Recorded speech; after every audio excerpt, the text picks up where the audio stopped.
Welcome back to Studio F, where we'll be celebrating Facebook's 20th birthday by reviewing the social network. Gentlemen, let's broaden our minds. Russell?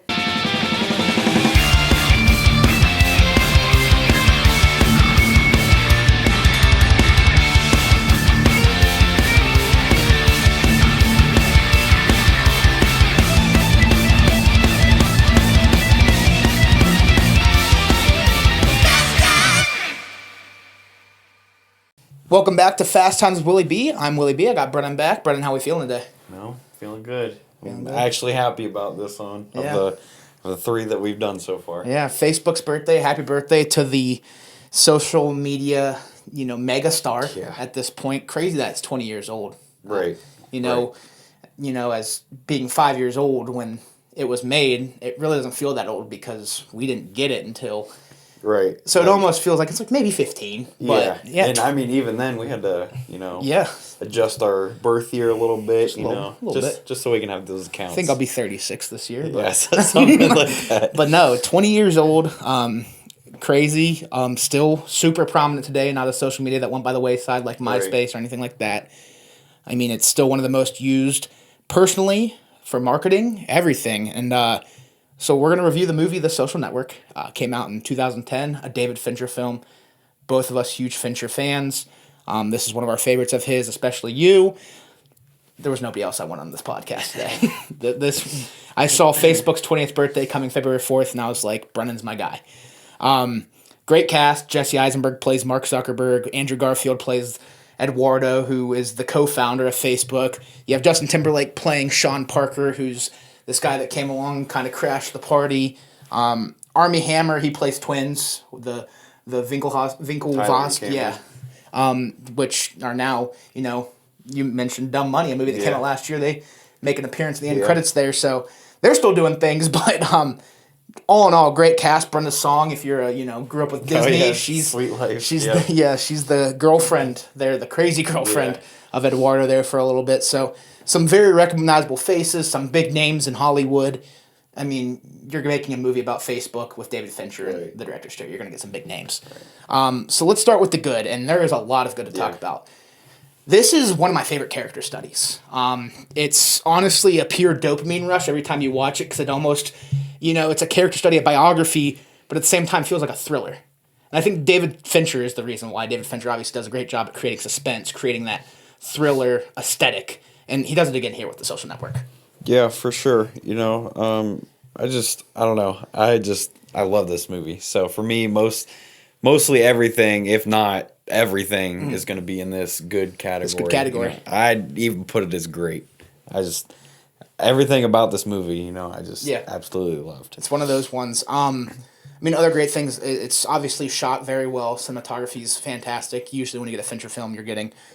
unique camera angles. One of my favorite shots in this film is actually towards the beginning when Eisenberg's character, Mark Zuckerberg, gets dumped at the bar and he's running home from the bar. The scene where they, get different angles of him running through Harvard's campus to go back and type how much of a bitch this girlfriend is on a blog. Just... it's such a simple scene, like a guy is running home, but between the fantastic score and the camera angles, it was just shot so well. You're like, it again adds that thriller aspect to it, even though it's just something simple as a boyfriend who's upset that he just got dumped is going to be petty. Right. Like, that's all it is. And like most of his movies, the thriller aspect isn't necessarily of like a killer. Yeah. Like you said, it's just him. He just got dumped. He's just running home, his mind's out of it. He's drinking one, just writing everything that he's feeling and doing and everything like that. But imagine getting dumped, like as Erica, his girlfriend, getting dumped, putting him down so much that he becomes the youngest billionaire, creates this massive, like social media, like tycoon app, just everything. Like, how do you live like? Do you live like? I can't believe I let him walk. Or do you have like I created that? Like, are you like?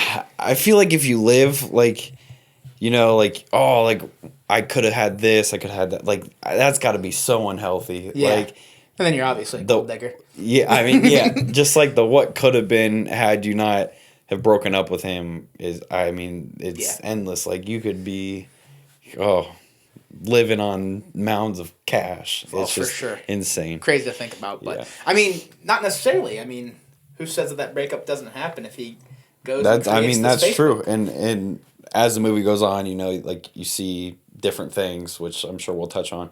But, you know, with him and his friends, you know, some of the things that happen between them, you know, the same thing might not happen. You know, it might not push it to where it was as fast as it was, or, you know, even reach that level at all had he done. I mean, you really think about chain reaction.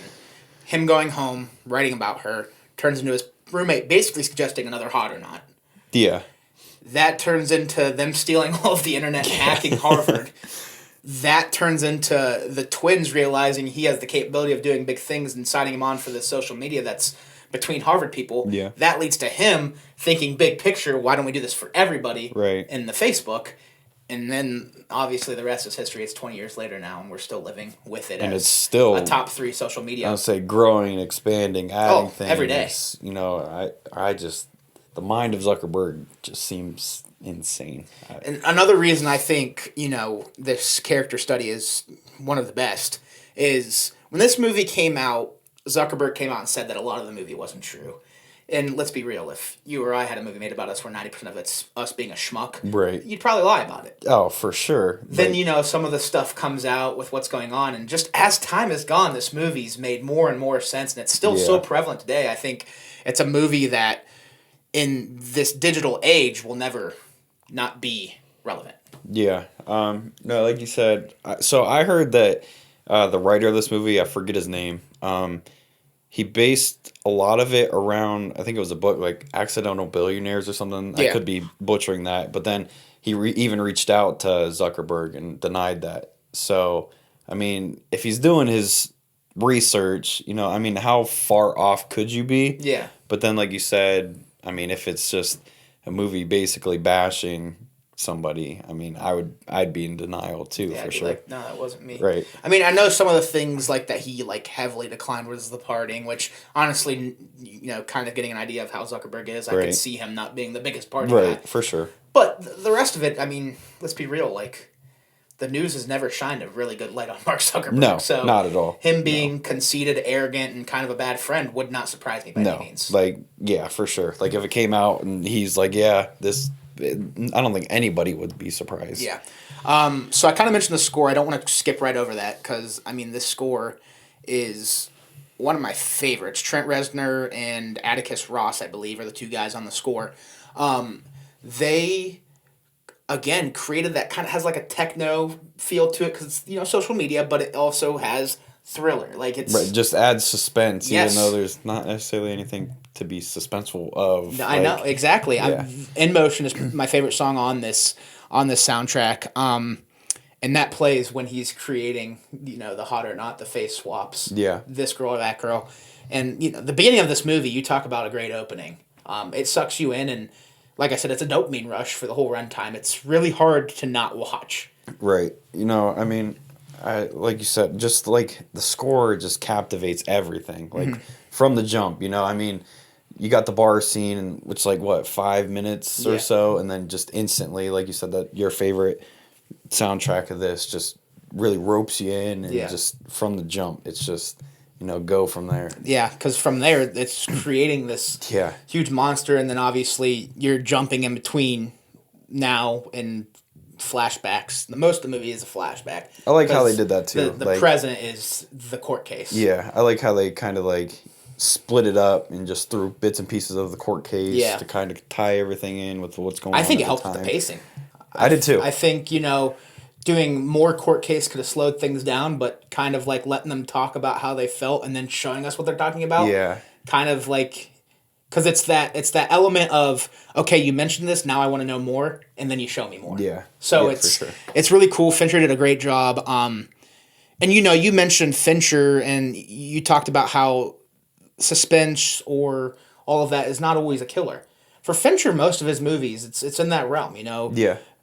You got Zodiac, which is based off the Zodiac Killer. You got Seven, which is based off the Seven Deadly Sins Killer. The Killer. The newest one.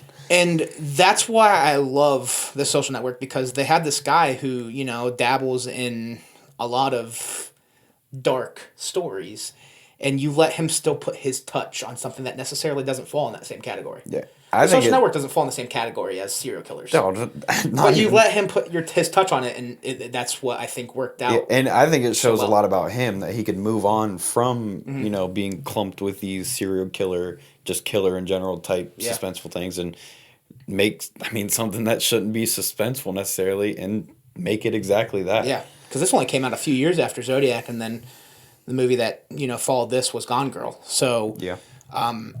Kind of, before Zodiac, a lot of it was darker stories. Like I said, your Seven, your Fight Club, stuff like that. But he blew me away with this one. You called me out in the comments after The Killer. We rated our top 5 movies, and The Social Network happened to slip my mind because it's not in that same category. Right.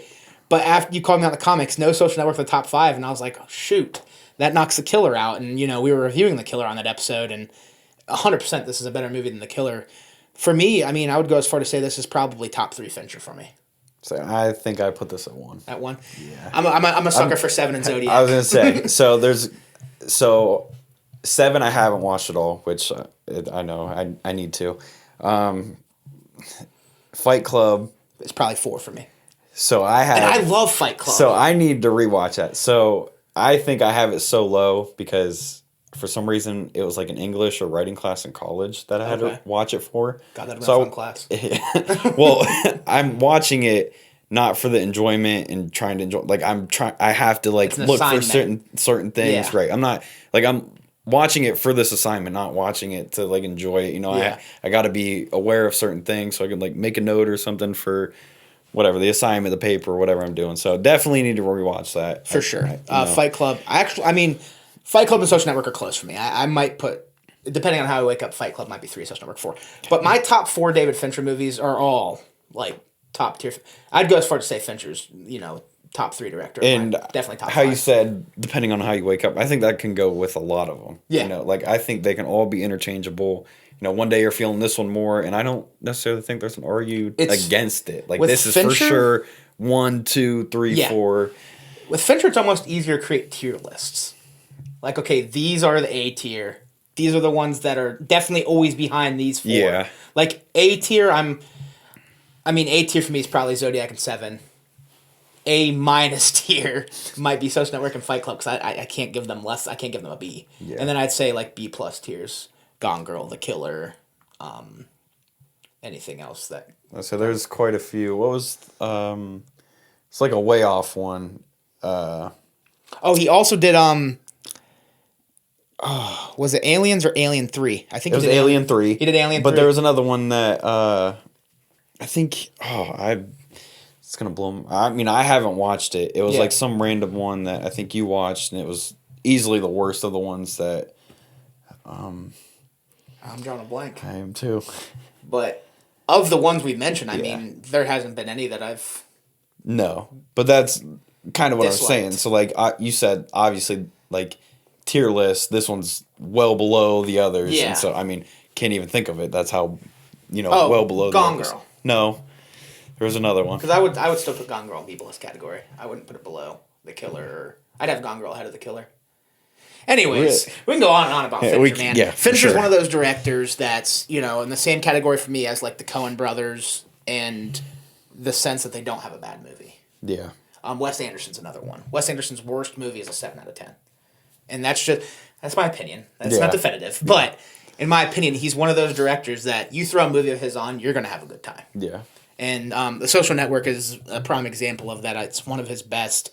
But it's not like the rest of them. That's why I think it's so cool to see a movie that's not like the rest of his, but still has his touch, his direction, his feel to it. For sure. And another example of, something that's similar to that, David Gordon Green, he made the newest Halloween trilogy. Now he's doing an Exorcist trilogy.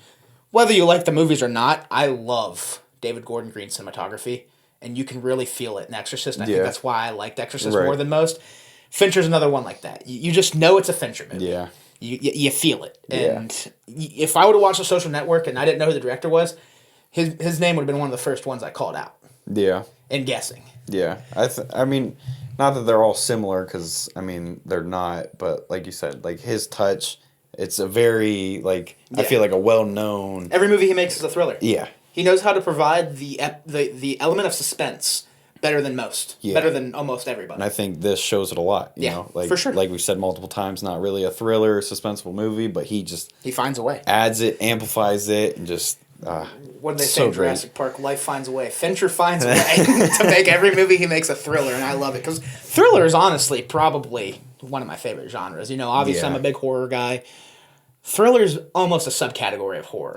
I would say so, but yeah, those. I mean, even like for me, those are the top two. Yeah. Like you said, A minus if you want to call it that. Yeah. But neck and neck for sure. You know, definitely love those two genres. Which, you know, King of Thriller almost seems like. Yeah. Other things to touch on, like we said before, big names. I thought they all killed it. I think this is my favorite performance from Timberlake.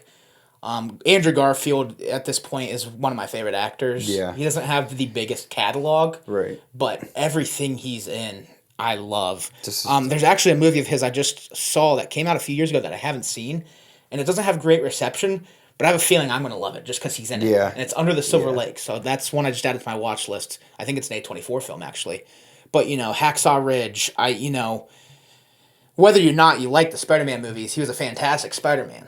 Right, he brought a different element of the character. Gonna say, like, people say that those didn't excel because bad writing or whatever. Which the movie that you said, not getting the greatest reception, but you're just gonna love it because of him. Which I think shines in Spider-Man also because like he does a great job acting in himself. Yeah, which the writing kind of puts bad light on whether the writing or the CGI is great. Yeah, I love watching Andrew Garfield. Exactly, I enjoy him enough. Another movie I love Garfield is Tick Tick Boom, but again here in The Social Network, he's fantastic. The scene where he finds out he lost his cut and he comes running in, he's like, "You better lawyer up because I'm not coming for 7%. I'm coming for the whole damn thing or whatever." That scene,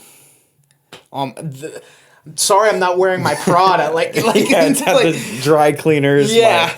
That scene right there alone, I mean, he had, I know at the time when this movie came out I was 11, but as somebody who's watching it now as 24, best supporting actor would have been thrown at him from me immediately after that scene. Yeah, I just thought... I didn't have to see another movie the rest of the year.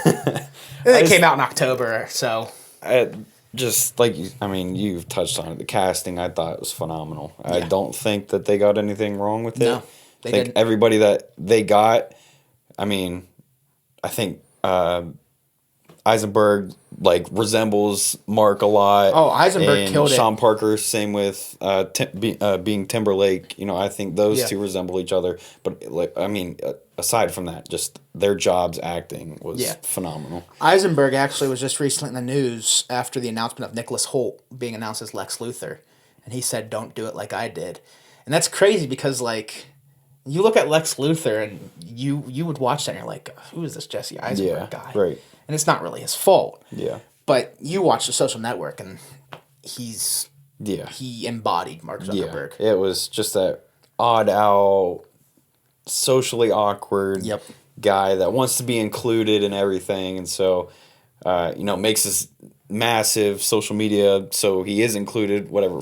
500 million followers or whatever, and then he just wanted that one at the end. He was sitting there refreshing. I like that ending a lot on his ex-girlfriend. Yeah, I feel like some people say it's underwhelming, but I'm like, I thought it was the perfect end of the movie for sure. Wrap it all around like it's a present with basically who started it to who ended it. Yeah, I thought they killed it with that. No, I like the ending a lot. There's not a lot to complain about this movie. I mean, we can go on the good for hour, 2 hours. I don't think I have anything less than good. Yeah. So anything that you have is kind of on you. We'll jump to the meh, and I only have one thing. It's one scene. The scene where the twins are rowing and they have that huge lead in the dun dun dun dun dun dun dun dun dun dun dun dun dun. What was it called? In the Hill of the Mountain King or something like that. That song, I don't think it's a bad song by any means. I'm not knocking the score because I think this is a fantastic score. That song and that boat scene just felt out of place. Didn't go together. I felt like it wasn't needed. I didn't hate it, but I was just like, okay. Yeah, could be left out. I mean, it's less than 2 minutes long, so yeah, it's not like it ruined the pacing for me. That's the only thing I don't have anything for bad. Yeah, not even close to anything for bad for me. So let's jump to final thoughts and rating. What do you want to leave on The Social Network, and what do you give it out of 10? I mean, if it's not noticeable now, or it hasn't been noticeable up until everything about the movie I love. I just don't have anything less than good, or like I said, even great. Yeah. I just can't complain about everything. I don't, I love it. Yeah. Ratings. Oh, see, this is why I don't rate movies. So, as much as I love I've got you rating 3 movies in like a 2-week span. I know. If I want to hear your rating, I just got to bring you on, huh? Apparently. One day we'll just go through my letterbox. Yeah, I'll let you do the whole 2024 recap. As much as I love it, can I give it a 10? So this is where I battle with scores. So a 10 is perfect. I think that's where we have a difference. Because for me, a 10, I don't think in this world anything is perfect. So that's what I was getting at. A 10 for me is something that's as close to perfect as you're ever going to get. High replay value, all-time favorite. Like, that's a 10 out of 10 for me. So that's what I was getting at. So 10 being a perfect, as much as I loved it, I feel like there can always be better. Yeah. So can I give it a 10 and I don't know. So that's kind of where I battle with it. But if I'm doing it based off of enjoyment and how much I love it, just generally speaking, I'm giving it a 10. For sure. But if I have to rate it, trying to nitpick and keep everything in mind. 9.9. No. It's probably close. Anything above a 9.5. 9.5. 6, 7, 8, 9. So 9.5, 10 is where you're at on this film. Yeah. If I could give it a 10 without You're subjectively 10, objectively 9.5. Yes. Basically. Yes. For me, again, I love this film as well. I'm going to land on a solid 9. I'm usually between a 9, 9.5. It's, again, one of those ones depending on how I'm going to go 9.5. I'm going to go 9.5. I'm going to throw it out. It's one of those movies that it doesn't get old. And especially as the digital age continues to grow, it won't ever die. Yeah. It'll always be relevant. It's from a guy that I love watching films from, so that always, boosts it up a little bit. Right. The cast is great. There's just, like you said, there's not much to complain about except for that one scene. So 9.5. It's phenomenal. And, that's all I can say. Yeah, I mean, like you said, we can go on for a good while about the good. But so, before we close things up, Facebook celebration, 20 years. What's your favorite Facebook memory you have in your life? Oh my gosh. Mine's probably Farmville. I miss Farmville. Oh, Farmville's a good one. I remember being too young to have my own Facebook at the time, even though we still had to lie about our age. Yeah. I would have my grandma's log in and just play Farmville. Her farm was insane from what I can remember. Yeah. I love Farmville. But Farmville you have those corny like for an honest message or whatever it was. So, just, those corny things as a kid, logging on, getting excited, ooh, I want to know what this person has to say about me and liking it.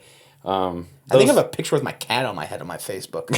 I don't even... When I was in middle school. I don't even know what pictures I have. You had all those filters and stuff that you could add. I think there's a lot from as a kid, just growing up, this art. that was really our first, some people had MySpace that are older than us. Yeah, my mom made me a MySpace so I could, make the music. But again, I was so young. I would say MySpace, Facebook, and YouTube were the big three that really kicked it off. Yeah, for sure. But I'd probably have to go with Farmville with you, even though I enjoyed those cliche, corny, cringy. I like the games too, where you get on and it's click here to see what you'll look like in 36 years, or click here to see what you would look like in the 80s. And it's nothing. It's nothing that you would look like ever. Right. It'll just be a character from a movie. Or they that too, or they have the lookalikes, what actor are you or whatever. But I clicked the one that was 80s, and it was literally one of the kids from Sleepaway Camp, a movie that came out in 83, and I was like, looks nothing like me, but thanks. I wish I could wear a crop top, but I don't think anybody would love that. Facebook, man, 20 years. That's crazy. And even this movie's, what, over 10 years. Yeah, this movie will be... What'd you say, 2010? In October 1st, I believe. I believe it came out October 1st. It will be, 14 years old. So... We're getting old. Yeah, we're getting old. Both of me 25. I just doubted our ages. But... people are like, they're not old. That'll do it for the Social Network. Thank you again, Brendan, for coming on. Didn't want anyone else for this. Glad to be here. Of course. Happy birthday to Facebook. 20 big years, and obviously it's looking like many more, so congratulations on that to everybody involved. If you like what you're watching, please check out these other videos. Hit the subscribe button up here. Social links down in the description below. Might as well check it out because you're here. We thank you for always watching, and we will talk to you all soon. Peace.